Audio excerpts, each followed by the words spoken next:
Step number one, I'd eat 90% whole foods. Like the array of things you're seeing in front of me, lots of whole foods here, and that will make up the vast majority of my diet.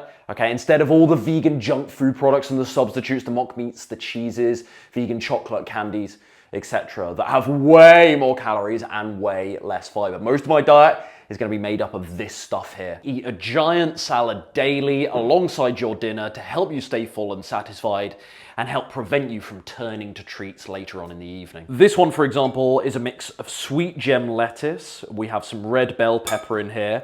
What else? Rocket and arugula, and somewhere we've got some of these are amazing plum. Tomatoes, cucumber as well, bit of cuke in there, and just a very basic low-fat, oil-free vinaigrette dressing like the kind that I shared with you in my video at the start of the year. And not only do I enjoy these, not only are they a good source of nutrients, but primarily I notice that I have far less desire to eat late at night when I have one of these alongside dinner. Blueberries. You guys know I love berries anyway, I'm always harping on about berries. Antioxidant profile of berries, nutrient profile rather, rich in antioxidants. Berries are just incredible for you.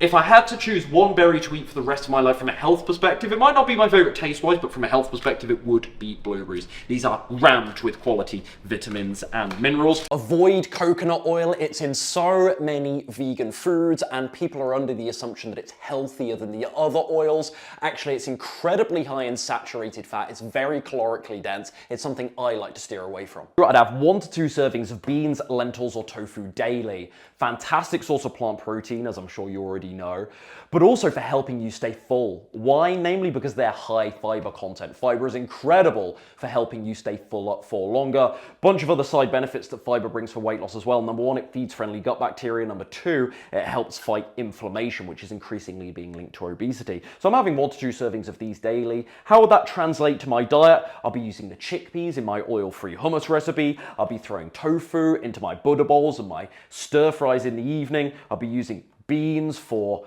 Buddha bowls again, lentils, lentil dal, lentil marinara, the humble potato. Often misunderstood because of its high carb content, I cannot recommend potatoes enough, actually, as a key carb source. You see, both white and sweet potato are surprisingly low in calories, coming in at roughly 90 calories or so per 100 grams. And even though I love my other healthy carb sources like brown rice, rolled oats, quinoa, potato actually has a lower calorie density, and white potato in particular ranks higher than whole grains on the satiety index, which is a scale for measuring how full certain foods make you.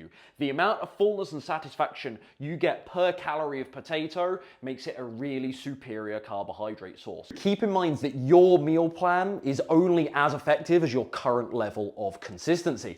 You can have the best meal plan in the world, but if you're one of those Monday to Friday dieters who has these massive 3,000 calorie blowouts on the weekend, that meal plan isn't going to bring you results. You're not nearly consistent enough to actually fairly test it. So remember that repetition changes habits and it changes your established behavior patterns in time. Most people give up too prematurely. They get discouraged by a bad weigh-in. They have one binge eating session and then they think, oh, why do I even bother? This is too hard for me. Push through that hump, watch your behavior change, go through the sugar withdrawals, and you'll be amazed at how you enjoy eating healthy foods. You actually acknowledge that you feel good. You start getting results and that becomes addictive and infectious to you, and you don't want to let that go. And this becomes a whole lot more straightforward to actually stay on track in time. It's just tough at first. What if this game plan doesn't actually work? You're following it to a T, but you're not losing weight, or maybe you were at first, but you've suddenly hit one of those stubborn plateaus. Well, there's 2 options. 1, increase exercise to burn a few more calories over the week.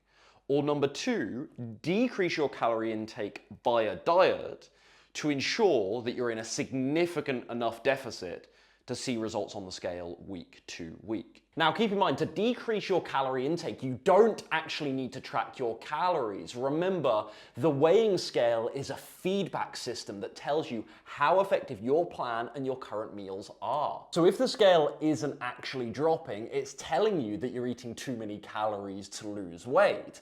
It's a sign that something isn't quite right with your meals, or that you're not actually as consistent as you're telling yourself you are. Are you spending lots of your daily calories on our high calorie density foods like cashews, dark chocolate, nut butter? Remember, it's easy to spend a big percentage of your daily calorie requirements on these foods because they have such a poor calorie to volume ratio. It's really easy just grazing on these things pretty innocently to consume 50, 100, 150 calories just like that. You see, you don't get the same risk of overconsumption with our low calorie density foods like fruit and veg.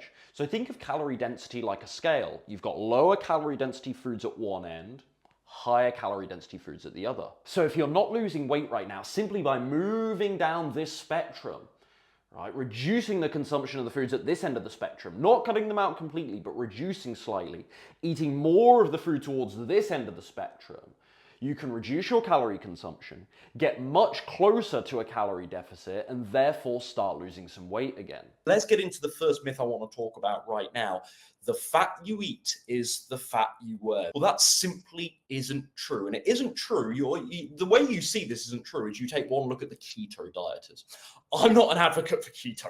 That is the antithesis in many, many ways of my particular approach. However, keto works.